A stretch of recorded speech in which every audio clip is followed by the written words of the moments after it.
Hi guys, welcome back to another video. तो दोस्तों, आज मैं जिस मूवी का एक्सप्लेन करने जा रहा हूँ इसका नाम है इटर्नल। तो दोस्तों, इस कहानी की शुरुआत में हमें बताया जाता है कि कैलेस्टियल ने इस ब्रह्मांड की रचना की। जब ये बना तो इसमें अंधेरा था। कैलेस्टियल के लीडर अरिशम ने सबसे पहले सूरज बनाया और उसकी गर्मी से प्लेनेट बने। सब कुछ ठीक जा रहा था, लेकिन एक दिन प्लेनेट अर्थ पर बड़े अजीब से क्रिएचर जिनको डेवियंस कहा जाता है, उन्होंने वहाँ रहने वाले इंसानों पर हमला कर दिया। और उनको रोकने के लिए अरिशम ने 10 सुपर हीरो बनाए, जिन्होंने प्लेनेट अर्थ पर आकर उन इंसानों को डेवियंस से बचाया। और इनको इटर्नल्स कहा जाता है। इनके लीडर का नाम एजैक था, जिसके पास पावर थी कि वो अरिशम से भी बात कर सकती थी। इन इटर्नल्स का सिर्फ एक ही मकसद के लिए यहाँ भेजा गया था कि इन्होंने इंसानों को डीमन से बचाना है और इनके विकास में मदद करनी है। और ये इन इंसानों के आपस के मामलात में नहीं आ सकते थे। वक्त के साथ साथ इन्होंने डेवियंस को खत्म कर दिया और अपनी टेक्नोलॉजी से इंसानों की मदद करने लग पड़े और उनके साथ ही रहने लगे। यहाँ इन इंटरनल में से 2 इटर्नल्स एक्रेस और सैरी ने आपस में शादी कर ली, जिसके बाद 7000 साल के बाद हम देखते हैं कि यहाँ इंसान आपस में जंग करते हुए दिखाई दे रहे थे, लेकिन ये उनके मामलात में नहीं जाते। यहाँ एक इटर्नल ब्रोवियस को देखते हैं, जो कि चाहता तो इनको कंट्रोल करके जंग रोक सकता था, लेकिन एजैक ऐसा करने नहीं देती। अब ये सब देखकर एक इटर्नल थीना खुद को भूल चुकी थी और अपने आपे से बाहर होकर वो अपने लोगों पर ही हमला कर देती है। ये किसी तरीके से उसको कंट्रोल करने की कोशिश करते हैं, लेकिन वो सबको जख्मी किए जा रही थी। एजैक इन जख्मी को अपनी पावर से हील कर रही थी, जिसके बाद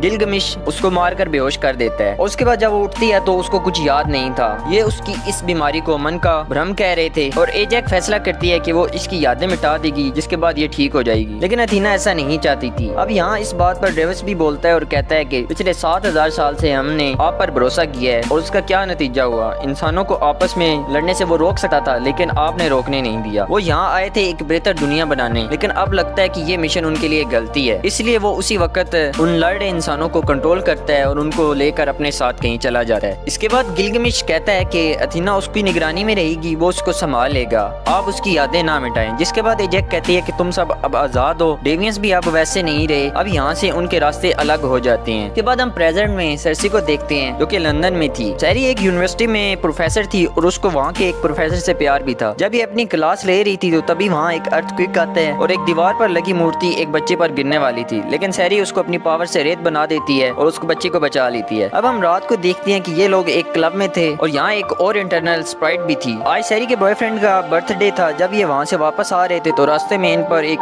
डेवियंस हमला कर देता है और ये दोनों उससे लड़ने लग पड़ते हैं, लेकिन वो बहुत ताकतवर था। ये उसको चकमा देने के लिए अपने अनंत रूप बना लेते हैं, लेकिन वो इनको पहचान लेता है। तभी वहाँ इनको बचाने एक्रियस आ जाता है, जो कि 100 साल के बाद इनको देखा था। उसको मारता है, लेकिन ये खुद को हील कर रहा था और ये लोग ये नहीं जानते थे कि ये कहाँ से आया है। उन्होंने तो 500 साल पहले डेवियंस को मार दिया था। ये डेवियंस वहाँ से भाग जाता है, जिसके बाद सैरी अपने बॉयफ्रेंड को सब कुछ बता देती है और ये भी कि एक्रियस उसका हस्बैंड था जिसने उसको छोड़ दिया और उसने भी उसको बुला दिया। इसके बाद ये फैसला करते हैं कि ये सब बाकी इंटरनल्स को ढूंढेंगे और यहाँ एक्रियस सरसी से माफी भी मांगता है उसका दिल तोड़ने के लिए। अब ये लोग एजैक से मिलने जाते हैं साउथ डकोटा में, लेकिन यहाँ घर में एजैक नहीं होती। तभी सैरी को घर के बाहर पड़ी एजैक की लाश नजर आती है। ये सब देख कर ये लोग काफी दुखी हो जाते हैं। एक्रियस कहता है कि ये डेवियंस का काम है। जब ये दोनों अंदर होते हैं तो बाहर सैरी को एजैक ने नया लीडर चुना था, इसलिए वो उसकी पावर जिससे वो अरिशम से बात करती थी वो सैरी को मिल जाती है। अरिशम सैरी को कहता है कि वक्त आ गया है। इसके बाद ये अगले इटर्नल्स किंगो, जो कि अब बॉलीवुड का स्टार बन गया था, उसको मिलने आते हैं और उसको बताते हैं कि एजैक अब नहीं रही, जिसको सुनकर वो भी काफी दुखी हो जाता है और अब ये भी उनके साथ अपना जेट लेकर निकल जाता है और इसके साथ उसका मैनेजर करण पटेल भी था। इसके बाद ये लोग ऑस्ट्रेलिया में जाते हैं। यहाँ ये गिलगमिश से मिलते हैं और उसको भी एजैक की मौत का बताते हैं और गिलगमिश इनको अथीना से मिलवाता है, जो कि उनको बता रही थी कि सेंचुरी 6 में रहने वाले सब मर जाएंगे। उसको अभी भी मन का भ्रम था। गिलगमिश उसको शांत करता है, जिसमें उसकी मदद राइट भी करती है। इसके बाद सरसी अथीना की बनाई पेंटिंग देख रही थी तो गिलगमिश बताता है कि वो अक्सर कहती रहती है कि सेंचुरी 6 एक प्लेनेट है और जब वो तबाह हुआ तो वो वहाँ थी। बड़े बड़े भूकंपों ने इस प्लेनेट को चीर दिया और वहाँ सब मर गए और वो भी मर गई। जिस पर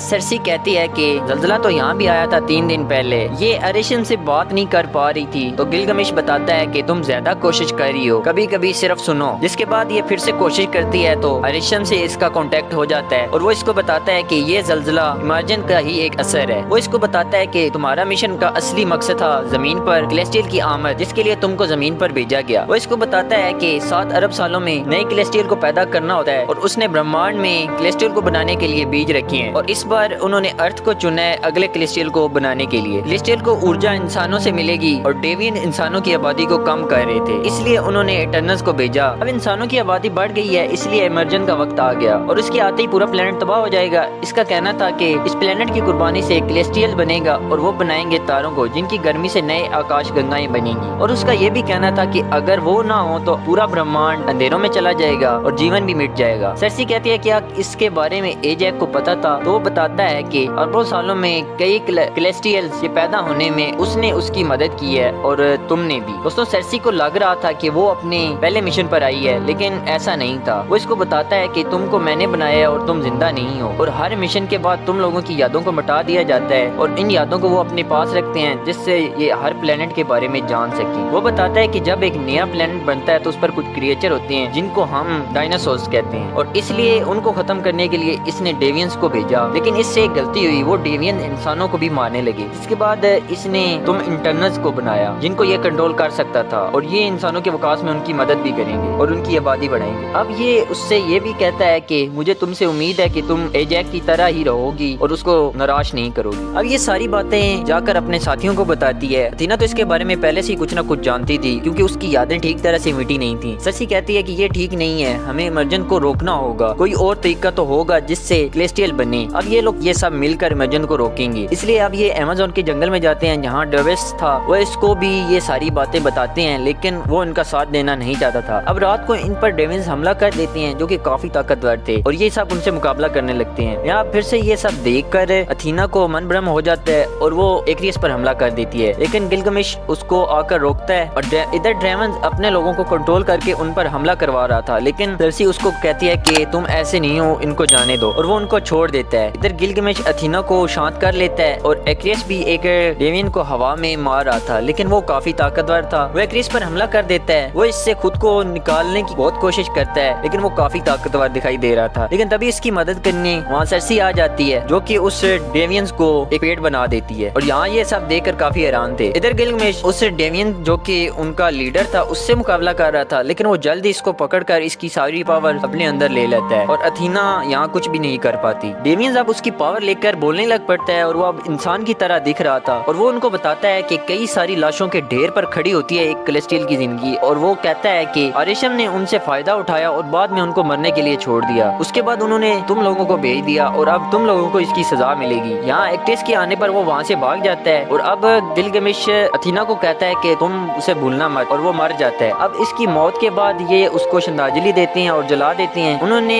अब इमर्जन को रोकना था, इसलिए अब ये लोग शिकागो में एक और इंटरनल जिसका नाम था फोस्टर उससे मिलने आते हैं और उसको सारी सिचुएशन बताते हैं। ये यहाँ पर अपने बॉयफ्रेंड और अपने बच्चे के साथ रहता था और उसने अपनी शिप इराक में छुपाई हुई थी और जब ये वहाँ जाते हैं तो ये अपनी शिप को अपने जादू के मदद से बाहर निकालता है। जब ये अंदर जाते हैं तो वहाँ में एक और इंटरनल को देखते हैं जिसका नाम था मकारी जो कि इतने सालों से उस शिप में ही थी। अब फेस्टस इस सेलेस्टियल का माइंड कंट्रोल करने के लिए कुछ ब्रेसलेट बनाने वाला था। वो इनको बताता है कि सेलेस्टियल सबसे ज्यादा एनर्जी पैदा करते हैं और एरेशियम ने भी इनको बनाते वक्त इनको भी कॉस्मिक एनर्जी से बनाया जिससे ये अमर हो गए। अब वो अब इनको बताता है कि वो कुछ ऐसा बनाएगा जिससे इन सब की पावर एक जगह इकट्ठी होगी और बनेगा एक यूनी माइंड जिसकी पावर से डेविस इस सेलेस्टियल को कंट्रोल करेगा क्योंकि वो माइंड को कंट्रोल कर सकता था। ये फैसला वो एक्टियस पर छोड़ देता है लेकिन वो वहाँ से बाहर चला जाता है। यहाँ बाहर जाकर हम उसको देखते हैं तो हमें पता चलता है कि एक्रियस को काफी टाइम पहले ही एजैक ने इसके बारे में बता दिया था कि ये प्लेनेट तबाह होगा और सब मर जाएंगे और इसलिए ये सर्सी से दूर चला जाता है। जब इमर्जन का वक्त में 7 दिन रह गए तो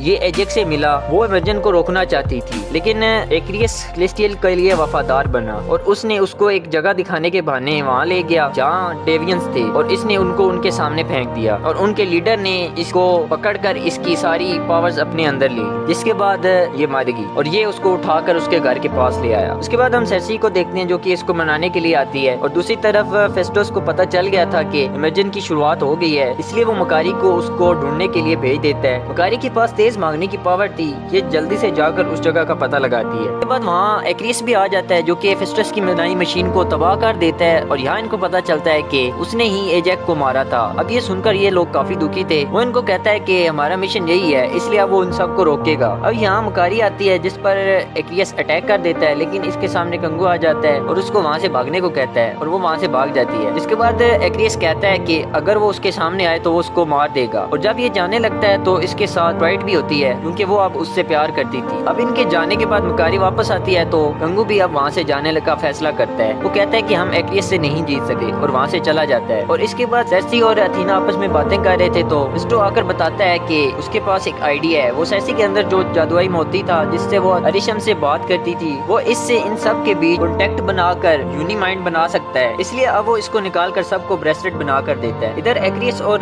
स्प्राइट उस जगह पर थे जहाँ इमेजिन की शुरुआत होनी थी। अब इधर ये सब अपनी शिप लेकर आ जाते हैं। एक्रियस अथीना से लड़ने के लिए शिप में आ जाता है, के दरमियान फाइट होने लग पड़ती है। और इधर डेविस उस क्लेस्टियल को सुलाने के लिए सबको जोड़ने लगता है। और जब ये जुड़ते हैं तो एक्रियस को भी पता चल जाता है। वो बायरा की देखता है तो ये काम कर रहा था, लेकिन वो एक्रियस को मारने लग जाता है। इसके बाद वो शिप को भी तबाह कर देता है। मकारी शिप में अथीना और फिस्टो को बचा लेती है। जिसके बाद एक्रियस आके कहता है कि डेवियस खत्म हो गया है, जिस पर मकारी उसको मारने लगती है क्योंकि वो उससे प्यार करती थी। वो इसको काफी टक्कर दे रही थी। इधर फिस्टो सेर्सी को कहता है कि तुम ही हो जो अब इसको रोक सकती हो। ये लोग एक्रियस को उलझा कर रखने वाले थे। जिसके बाद ये तीनों उस पर हमला कर देते हैं। अब यहाँ इन डेवियंस का राजा भी आ जाता है, जिससे अथीना फाइट करने लग जाती है। फिस्टो एक्रियस को कैद कर लेता है, जिससे वो अब आजाद नहीं हो पा रहा था। इधर अथीना गुफा में उस डेवियन से लड़ने लग जाती है और वो उसको पकड़ लेता है। और वो उसकी पावर लेने वाला था, लेकिन उसको गिलगमिश की बात याद आती है और वो उसको अपनी तलवार से वहीं काट कर रख देती है, जिससे वो मर जाता है। अब इमर्जन की भी शुरुआत हो चुकी थी। समुद्र के बीच में एक बहुत बड़ा सा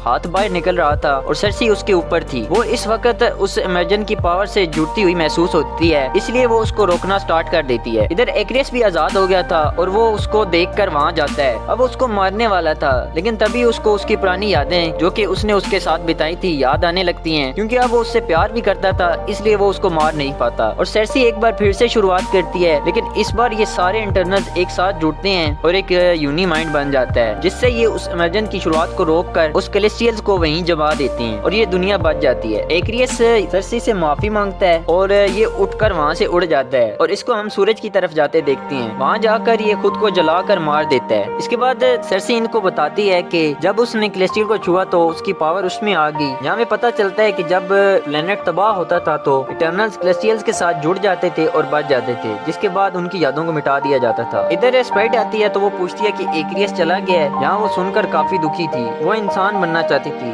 इसलिए सेर्सी उसको इंसान बना देती है क्योंकि उसके पास अभी कुछ पावर थी कैलेस्टियल की। इसके बाद हम देखते हैं कि अब स्प्राइट गंगू के साथ रहेगी और उसके बाद ये सब दूसरे प्लेनेट में जाकर बाकी इंटरनल को सब कुछ बताना चाहते थे, लेकिन इनमें से कुछ यहीं रुकते हैं। सेर्सी अपने बॉयफ्रेंड के साथ थी और वहाँ वो उससे बातें कर रही थी। तभी वहाँ आसमान में अरिशम आ जाता है और वो सेर्सी और बाकी दोनों इटर्नल्स को उठाकर आसमान में ले जाता है और कहता है कि तुम लोगों ने इमर्जन को रोका इस दुनिया के लिए। वो कहता है कि वो तुम्हारी यादों में से जानेगा कि इस दुनिया के बारे में और बाद में वो फैसला करेगा कि वो इसका क्या करेगा। अब यहाँ इस कहानी का एंड हो जाता है। उम्मीद है ये कहानी आपको पसंद आई होगी। आपको ये कहानी कैसी लगी कमेंट में लाजमी बताएं और जाते हुए मेरे चैनल को सब्सक्राइब करते हुए जाएं। मिलते हैं आपसे नेक्स्ट वीडियो में।